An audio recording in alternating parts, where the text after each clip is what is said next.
মদিনার বাজার দিয়ে নবীজি যাচ্ছেন, নবীজির একটা ওঁট পছন্দ হয়েছে। তো নবী ওঁটের মালিকের কাছে গিয়ে জিজ্ঞেস করলেন, ভাইয়া এই ওঁটটার দাম কত?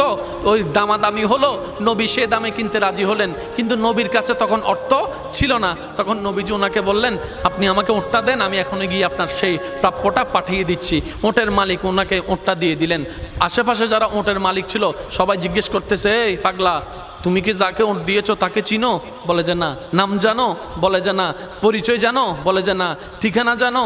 না। তো তুমি যে ওঁটটা দিয়ে দিলা, উনি যদি ওঁটের টাকাটা না ফাটায় তখন তো তুমি লসের মধ্যে চলে যাবা। সে ওঁটের মালিক বলে, এত সুন্দর নুরানি চেহারাওয়ালা কখনো বাটপার হতে পারে না, কখনো চিটার হতে পারে না, কখনো মিথ্যুক হতে পারে না।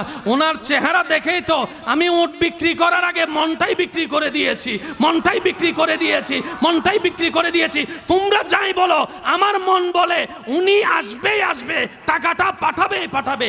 এই কথা বলতে না বলতে কিছুক্ষণ পরে নবীজির একজন সাহাবা এসে বলছেন, একটু আগে একজনে ওঁট নিয়ে গিয়েছেন, কাছ থেকে ওঁটের মালিকটাকে একটু দেখতে চাই। উনি বলে যে আমার থেকে। তো উনি বললেন, আমাদের নবী আপনার থেকে ওঁটটা নিয়ে গিয়েছেন, ধরেন ওঁটের টাকাটাও দিয়েছেন, আপনাদের খাবার জন্য কিছু খেজুরও হাদিয়া পাঠিয়েছেন, খেজুরও হাদিয়া পাঠিয়েছেন। ওই ওঁটের মালিক বলে, ভাইয়া টাকাটাও রাখেন, খেজুরটাও রাখেন, আগে আমাকে ওনার কাছে নিয়ে যান। আমি ওঁট বিক্রি করি নাই, আমার দিলটাই বিক্রি করে দিয়েছি। ওনার চেহারা মোবারক দেখে আমার মনটাই পাল্টাই গিয়েছে, আমি কালিমা পড়ে মুসলমান হয়ে যেতে রাজি আছি। সুবহানাল্লাহ। जिसका कोई सानी नहीं वो नबी हमारा है, मुस्तफा की अजमत का हद ही ना किनारा है। आशिक बोले लम याति नजीर कफी नजरिन मिसले तुना शुद्ध पैदा जाना। চিৎকার দিয়ে বলেন না সুবহানাল্লাহ। ওই নবীটা কাদের নবী? হয় নাই, সবার আওয়াজ বলেন, ওই নবীটা কাদের নবী? আমাদের কি ভাগ্য সেই নবীর উম্মত হতে পেরেছে। আর একটু জোরে।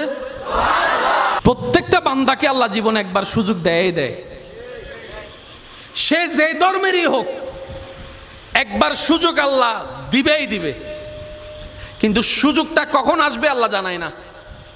তো সেজন্য ওয়াকুনু মা সাদিকিনের আয়াত আমল করতে হয়। আর একটু জোরে বলি না সুবহানাল্লাহ। ওয়াকুনু মা সাদিকিন আয়াতের উপর আমল করলে সুযোগটা যখনই আসবে আপনি সুযোগটা ধরতেও পারবেন, নিতেও পারবেন। কেউ হাসরের ময়দানে গিয়ে আল্লাহকে বলতে পারবে না, আল্লাহ তুমি আমাকে সুযোগ দাও নাই, এটা বলতে পারবে না। আল্লাহ পাক বলবে যে অমুক দিন এটা তোর সুযোগ দিছিলাম। আপনি তখন মনে মনে বলবেন, ও মাইলে ফিরে নাই তো নো বুঝি দেয়া না। কথা বলেন, কথা বলেন, কথা বলেন, ঠিক কিনা? আল্লাহ প্রত্যেক বান্দাকে জীবনে কয়বার সুযোগ দেয়? দিবে।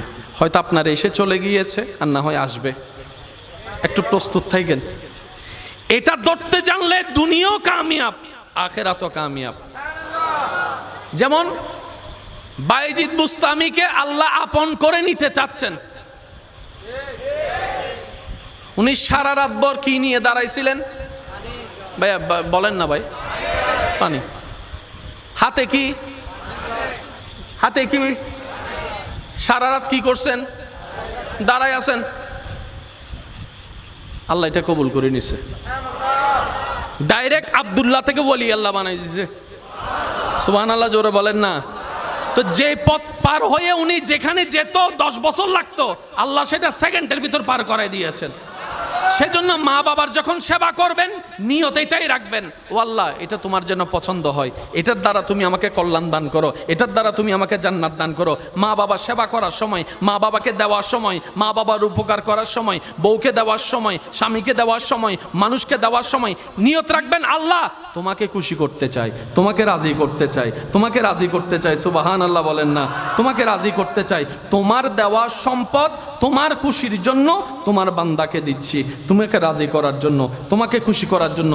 বিশ্বাস করেন ভাই, আপনার এই জীবনের একটা কাজ যদি রবের কাছে প্রিয় হয়ে যায়, আল্লাহ আপনাকে 20-30 বছর রিয়াজতের রাস্তা 1 সেকেন্ডে পার করাই দিবেন। ওই সুযোগগুলোকে একটু বুঝতে হয়। একটু জোরে বলেন না রে ভাই।